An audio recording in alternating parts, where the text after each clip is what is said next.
Swati Kulkarni, the Executive Vice President and Fund Manager at UTI Mutual Fund, is now with us. Ms. Kulkarni, morning, and thanks so much for joining in. Should we brace ourselves for profit booking, or could it be routine profit booking down 200, 300 points, or do you think it could get deeper than that? So Rima, first of all, good morning and thank you for inviting me today. I think it's very difficult for me to tell how much market corrections could be.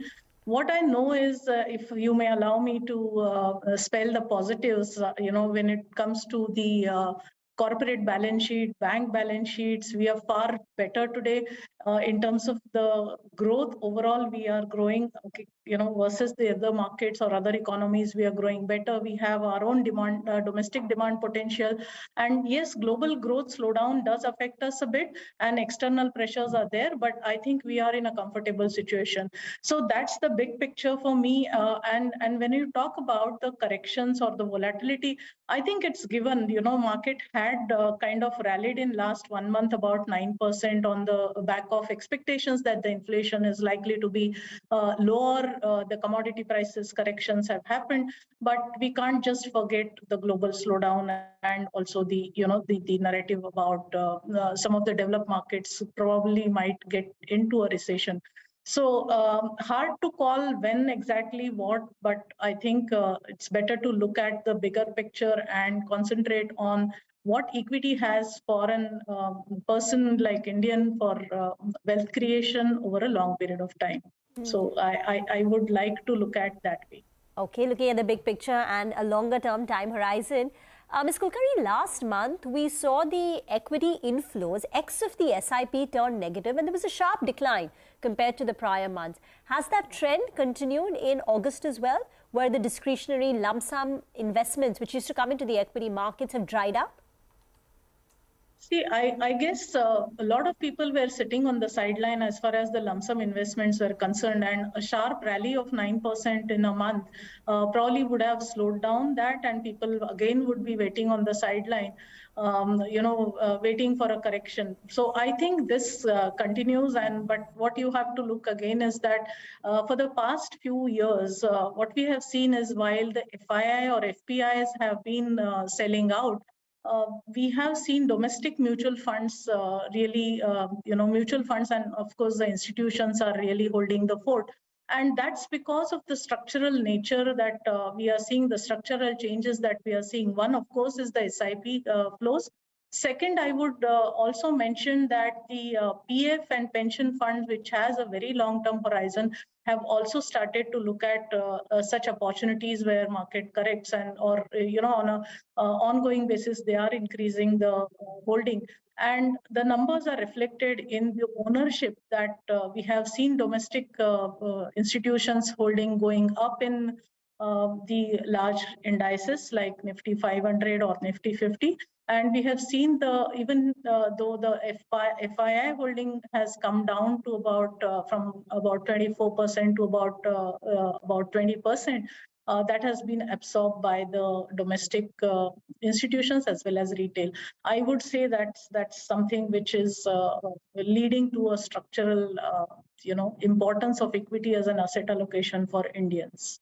I know you don't take a cash call and you stay invested and you ride through all the market cycles and you have a longer term time horizon, but just wanted you to just give us a sense of how you are looking at the setup right now. Do you think just in the near term you would be a little more cautious, or you think we could see some amount of correction? The cautious or conservatism is coming from the stocks that we select. So as many times we have said that what goes into portfolio and what kind of characteristics we look for is clearly, if the cash flow generation has been strong, the companies are making a good amount of return on capital employed, either higher than the cost of capital, or there is a pathway where it could see that improvement. That is, first of all, the base of stock selection. And I think as far as of course, the valuation is something which also goes into portfolio selection. So I would say that there are sectors like automobile, for example, or banking or telecom, where we think that next to couple of years, these sectors are likely to contribute for the incremental profits of the underlying indices. More than the sectors which probably are looking value oriented at this point of time, but there might be some issues as far as their profitability is concerned in next couple of years. So I would say that tactically we might kind of avoid those sectors at this point of time and continue to focus strategically on the sectors where we think the growth can be sustainable. And it's backed by strong fundamentals, be it in terms of the cash flow generation or in terms of the return ratios. What have been the recent additions, deletions to your portfolio? So I would say that, I've been positive on banking and financial sectors because, we have seen, as I said in the opening remark, that the bank balance sheets have cleaned up. We have much lower, provisions related, credit cost related impact on the profit and loss, and therefore pre-provisioning profit growth and your actual book accretion would be in sync. And also the capital adequacy has been strong. We have seen that private capex is likely to pick up, although in some pockets. Working capital growth has been happening, and we have seen it all reflecting into the credit growth. Of course, at this point of time, retail loans is a growing sector. It's growing at upwards of 18%, and probably industrial side is yet to pick up, mainly because India is also deleveraging the balance sheets.